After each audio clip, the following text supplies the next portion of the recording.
कि निवारः शुकगर्भ कोटर मुख भ्रष्टः तरुणाम अधः है, कि तरुणाम अधः है कि वृक्षों के नीचे शुकगर्भ कोटर मुख भ्रष्टा, शुकगर्भ कि जो तोते हैं उनसे युक्त जो कोटर हैं, उनके घोंसले हैं, उनके मुख घोंसलों के अग्रभाग से भ्रष्टा गिरे हुए, निवारः कि जो अन्न आदि है, तृण धान्य आदि है, वो जो है दिखाई दे रहा है।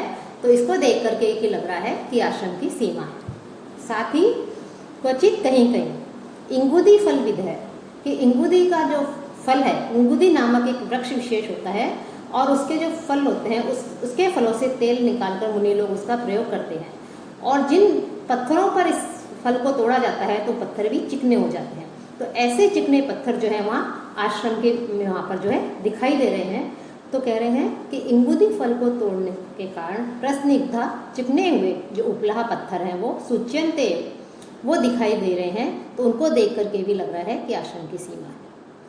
विश्वासोपगमात अभिन्न गतिय है मृगः शब्दम सहन्ते, और विश्वास प्राप्त करने के कारण जो मृग हैं, हिरण हैं, वो अभिन्न गति है, अपनी चाल को नहीं बदलने वाले हैं और वो उस आवाज़ को जो है सहन कर रहे हैं, अर्थात वो किसी भी प्रकार से जो है वो भयभीत नहीं हो रहे हैं।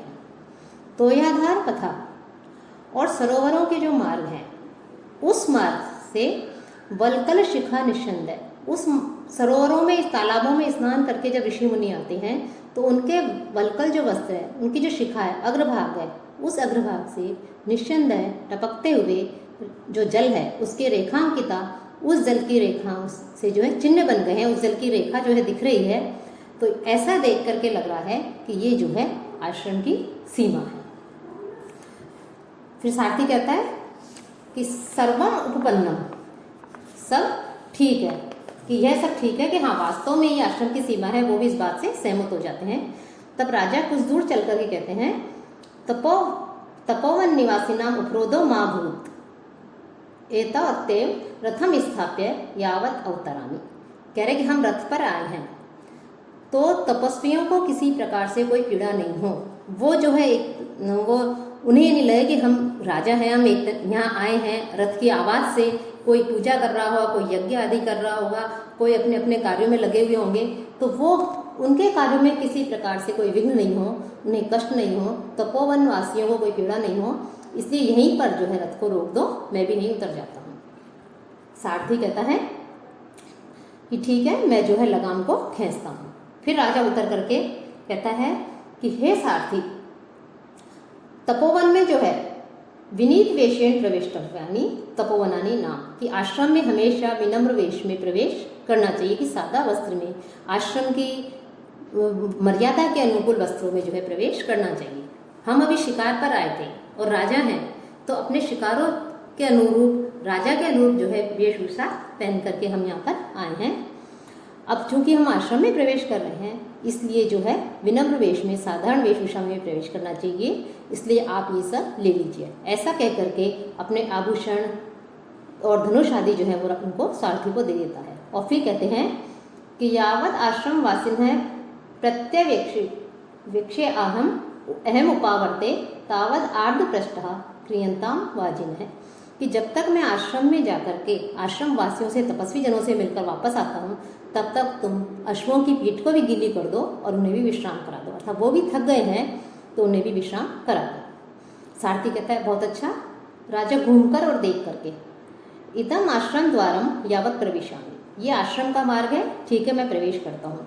और जैसे ही प्रवेश करने लगता है कुछ शकुन होता है, जैसे कई बार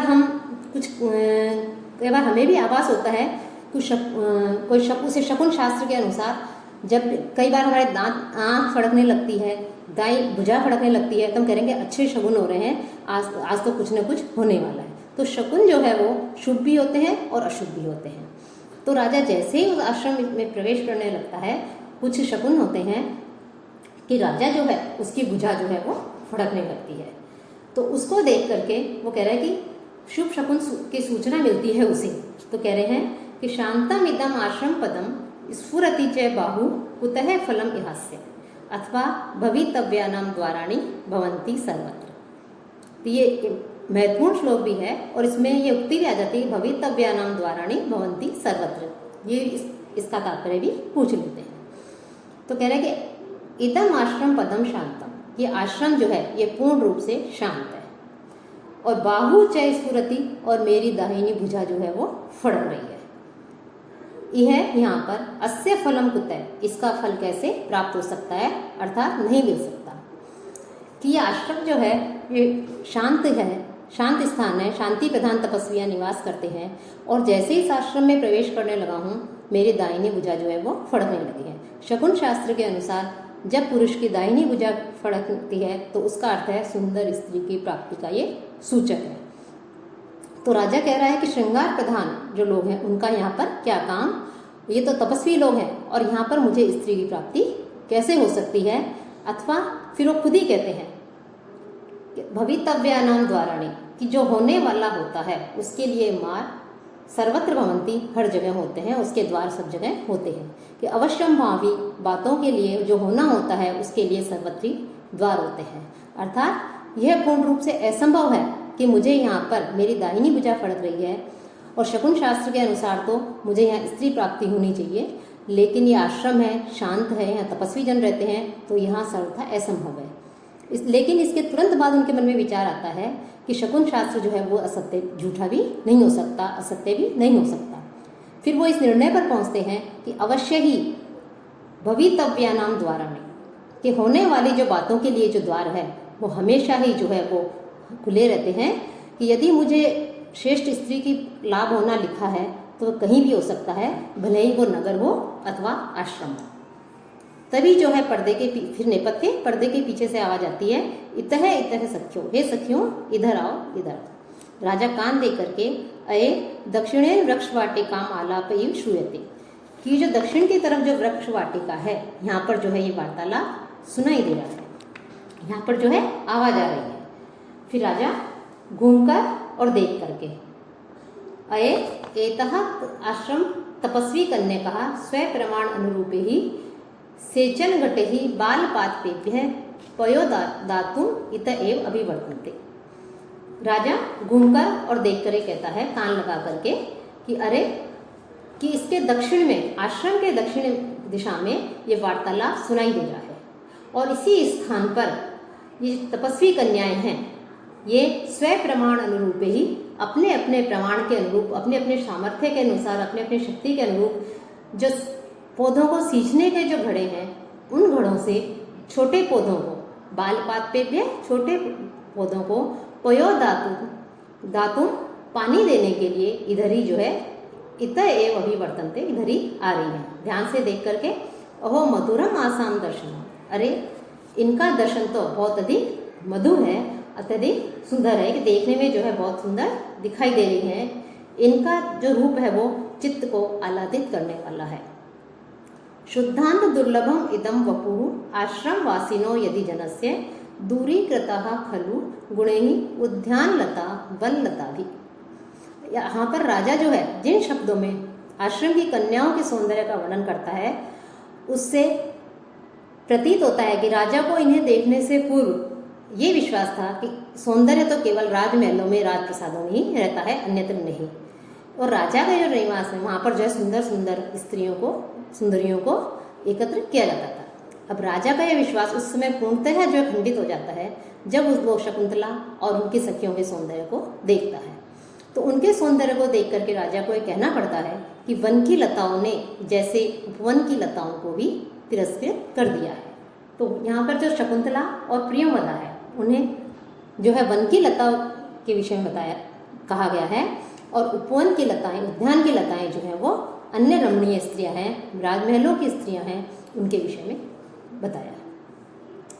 तो कह रहे हैं राजा आश्रम वासिनः जनस्य, आश्रम में रहने वाली व्यक्तियों में, तपस्वी कन्याओं में यदि शुद्धांत दुर्लभम इदम वपु, महलों में ही दुर्लभ सौंदर्य दिखाई दे रहा है, कि आश्रम में रहने वाली तपस्वी कन्याओं में और आश्रम और महलों में रहने वाली जो है उनमें तो सौंदर्य होता ही है, लेकिन आश्रम में रहने वाली कन्याओं में भी इतना अधिक सुंदर, इतना सुंदरता ऐसा दिखाई दे रहा है। तो ये ऐसा सौंदर्य, ऐसी सुंदरता तो जो है अंतः दुर्लभम इदम, अंतःपुर में भी जो है दुर्लभ है, कि मेरे रनिवास में भी जो है ऐसा अनुपम सौंदर्य दिखाई नहीं देता।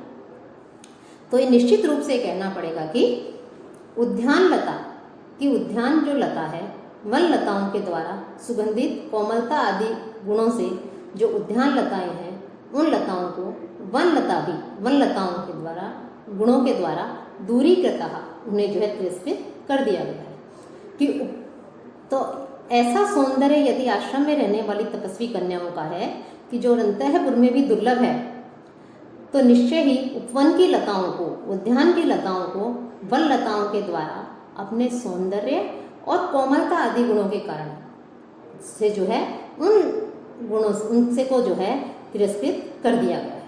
कि राजा तपोवन की कन्याओं के सौंदर्य को देखकर मन में विचार करता है कि ऐसा सौंदर्य तो राजाओं के अंतःपुर में भी दुर्लभ है कि जहाँ एक से एक श्रृंगार प्रसाधन के सभी साधन उपलब्ध होते हैं, राजमहलों में रहने वाली स्त्रियां जो हैं सुंदर होती हैं, लेकिन उनकी अपेक्षा ये जो वन में रहने वाली हैं ये ऐसा सौंदर्य तो उन स्त्रियों में भी नहीं है। तो राजा इस प्रकार से उनके सुंदरता को देखकर, उनके रूप को देखकर जो है आश्चर्यचकित हो जाता है। इति विलोक्य निश्चित है, ऐसा कह के उनको देखता हुआ राजा वहीं पर खड़ा रहता है। यहाँ पर निदर्शन अलंकार बताया गया है कि प्रारंभ में श्लोक के पूर्वार्ध एवं उत्तरार्ध में कोई साक्षात संबंध प्रतीत नहीं हो रहा है, लेकिन अंत में दोनों का पर्यावसन उपमा में ही होता है, इससे निदर्शन इसमें अलंकार है। और छंद जो है इसमें आर्या जाति छंद है। ततः प्रविशति यथोक्त व्यापारा सह सखीभ्याम शकुंतला, इसके पश्चात शकुंतला जो है अपनी सखियों के साथ में जैसा बताया था वैसा ही वो वहाँ पर प्रवेश करती है।